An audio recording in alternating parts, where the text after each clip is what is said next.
আজকে আমার স্বপ্নর জায়গাত গিয়া আশটারে এত দৌড়ানি দৌড়াইছে 8 টাকার জানি না। আজকে টিফিন লইয়া গেছিলাম খামলার লাগে, খামলা খেয়ে খামলা হইছে পাহাড়ি মানুষ।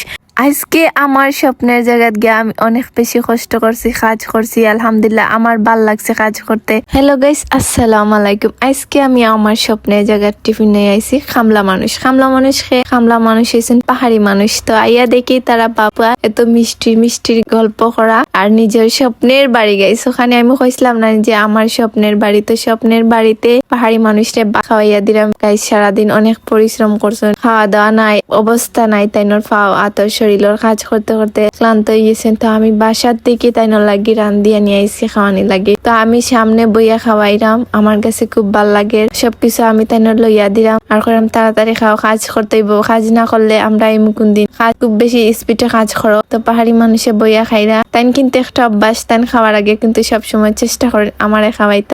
আলাদা একটা ভালোবাসা, ও ভালোবাসা দেখে অনেক মানুষে হিংসা জ্বলতে থাকো, সমস্যা না, কারণ ভালোবাসা ভালোবাসাই থাকে, জ্বললে কিছু হয় না। যারা আমার সফলতা দেখে হিংসাইরা তারা কইরাম কিছু করার নাই, কারণ আল্লাহ যদি আমার সাথে তখন বা আমার সাথে না মানে আল্লাহর যদি দোয়া থাকে তাহলে আমি আর উপরে দুধমু, আর যদি আমার কোনো ইয়ে থাকে তাহলে আমি রাস্তার ফকির। তো আমার দেখি যারা হিংসাও তারা কইরাম হিংসায় কিছু হয় না। হিংসা এমন একটা জিনিস, হয়তো বা আমি আর উপরে দূরতাম পারবো। আলহামদুলিল্লাহ আমি যদি সৎ থাকি তাহলে আমার সবকিছু বাধা হইব না, আমার সবকিছু কাজ আলহামদুলিল্লাহ সুন্দর ভাবে হইব, কারণ আমি ঠিক আছি। আল্লাহ তো দেখরা আমি কিতা করাম কি না করাম, এতটুকু পরিশ্রম করিয়া আমি আজকে এই জায়গাত আইছি আপনারা দোয়া। আর আমি ঠিক থাকায়, আমার মন ঠিক থাকায় আমি এতটুকু আইছি। আমি কাউরে হিংসাই না। আর আমার যে এত মানুষে হিংসা, সবাই কথা কইরাম না, আমার অনেক ভালোবাসার মানুষ আছে। আমি বারবার কইমু, সব ভিডিওত কইমু যে সবাই আমার লাগি নামাজ পড়ি দোয়া করে। আবার কিছু মানুষ আছে আমার সফলতা দেখে অনেক বেশি হিংসা, অনেক কিছু করতে স্যার তারা কইরাম পারতা না হিংসাইয়া। আমি ঠিক আছি আর আমার হাজবেন্ড ঠিক আছে, তো আলহামদুলিল্লাহ আমার কাজ অনেকগুলো আগাই গেছে। আপনারা দোয়া সবসময় দোয়া করবা আর সবে মাশাআল্লাহ কইবা, আর সবাই নামাজ পড়ি আমার লাগি, আমার বাচ্চা, আমার হাজবেন্ডের লাগি দোয়া করবা। আমি কাজ করতে চাই কিন্তু পাহাড়ি মানুষে আমারে কাজ করতে দেয় না, সবকিছু আটকায়। নিজে পরিশ্রম করতে ভালো পায় না, দিয়া কিছু করাইতে চাই না। তারপরে আমি জোর করছি, হালকা কাজ আমি করছি। আজকে আমি আমার স্বপ্নের জায়গায় গিয়ে আমি কাজ করতাম পারছি আলহামদুলিল্লাহ। দোকানে কাজ চলে, পাহাড়ি মানুষ সারাদিন নিজের কাজ টাকায় গাইস, সবকিছু গান বাজনা সব বাদ দিয়ে নিজের কাজের পিছনে পড়িয়া আসুন, শুধু আমার মুখর আসি দেখা লাগি গাইস। আমার আসামর মানুষ, বাংলাদেশের মানুষ, অনেক জায়গার মানুষ সবাই আমার লাগি দোয়া করে আর আমি খার লাগি দোয়া করি। যারা আমার নিয়ে হিংসায়, আমার নিয়ে গালাগালি করে, আমার পিছনে সামনে আমার নিয়ে বালা হয়, আবার আমার পিছনে গিয়া আমার বদনাম হয়, তারা লাগে আমি দোয়া করি যাতে তারারে আল্লাহ হেদায়েত দান কর্তা। মানুষরে নিয়ে সামনাসামনি গাইস, সামনাসামনি একটা মানুষে মাতলে এতটা কষ্ট লাগে না, যখন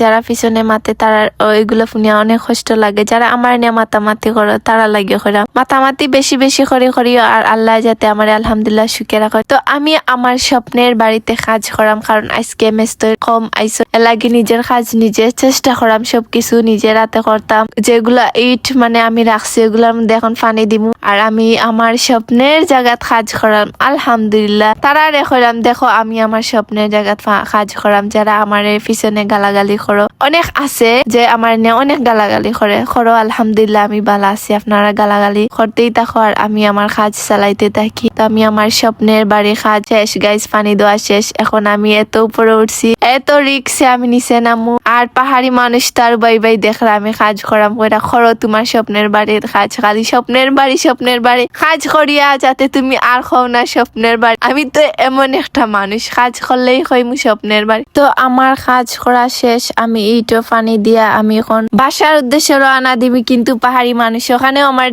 ডিস্টার্বটা কিতা, তাই নাকি আঁশ খাইতা। এই আঁশটা দেখে তাই জান গেছে কি তাই আঁশ খাইতা, কারণ তাই অনেক বেশি বালা ফাইন আঁশ তো খাইতা ঠিক আছে, কিন্তু আঁশ দৌড়াইতে তো আঁশ ধরার কোনো ক্ষমতা নাই। আমিও পারাম না, পাহাড়ি মানুষ পারাম না, এত পরিমাণে দৌড়ি এই আঁশটা মানে পাহাড়ও গিয়া তাই সপ্তাহ দৌড়াইতে পারে, বাড়ি সামান্য একটাও দৌড়াইয়া ধরতে পারা না। তো আঁশটা আমরা কিনছি গাইস, আঁশটা কিনিয়েছি তাই লাগিয়ে 1000 টাকা দিয়েও আঁশটা কিনছি, শুধু তাই খাইতা করি। তো আমি আঁশটা নিয়ে বাসায় যাইমু, গিয়া তাই রান্দিয়া খাওয়াই আর জানটা শান্তি করবো। দৌড়াইতে আমার পাগল বানাই দিয়েছেন। এমনিতেই স্বপ্নের বাড়ি কাজ করতে করতে গাইছে আমি টায়ার্ড, ঘুম নাই কিছু নাই, আমি দৌড়াদৌড়ি করতে করতে আমার দিন যায়, ওখানে রাইত পায়, ওখানে কিছু সময় পাই না, নিজেরে সময় দিতাম পারি না, তাই নাকি আশ খাইতা, ওকে সময় আশ খাইতা, যখন আশ খাওয়াই তো আমি ওখান থেকে দেখাইলাম কইরাম আসতে কইরাম আজকে তোমার লাস্ট দিন, তুমি সবকিছু দেখে পালা করি দেখো, আমার স্বপ্নের বাড়ি দেখিয়া যাও। তারপরে আমি আমার কাজ শেষ, যেগুলো সামান ওইগুলো আমি একটা জায়গায় নিয়ে রাখলাম, কারণ ওইগুলো চুরি হয়ে যায় গাইস। তো আমি ওইগুলা জায়গা মতন রাখলাম, আর বাপ আর কি খেলাইরা আসি করা, আমার ফুয়ারে গাইস বাসা রাখি এইতাম চাইছিলাম, কিন্তু আমার বাচ্চা বাসা থাকতে চায় না, খালি আব্বু আব্বু ডাকে। তো তার বাপর খাতাত নিয়ে আইসি, আর বাপে ফুয়ারে দেখাইরা কাজ দেখাইরা কিতা হইছে না হইছে, ফুয়ায় বাপর লগে সপ্তাহ দেখেন মুরব্বী মাশাআল্লাহ কইবা আমার ফুয়ারে দেখিয়া। আমার ফুয়া তার স্বপ্নের জায়গাত বই রইছে গাই, বাপ তো ডরাইয়া বইলিছে এই ফুয়া যে বেতালা ফুয়া গাই। তো সব তাক নিয়া ফুয়ার ফাও আত লাগাইরা, যাতে আল্লাহ বরকত দিতা, স্বপ্নের বাড়িত বরকত হইতো। ফুয়ারে নিয়া দেখো গাই বাচ্চা বাচ্চা হইছে পাহাড়ি মান, আমার বাচ্চা ভদ্র ছেলে, কিছু করে না, ডিস্টার্ব দেয় না। তো গাইস আজকে সারাদিন কিতা করলাম না করলাম, আজকে সবকিছু আমি শেয়ার করলাম। তো কালকে আমি কিতা করবো না করবো সবকিছু শেয়ার করবো। তো ভালো থাকবা, দোয়া করবা আমার লাগি, যাতে আমার স্বপ্নের জায়গা কাজ শেষ হয়।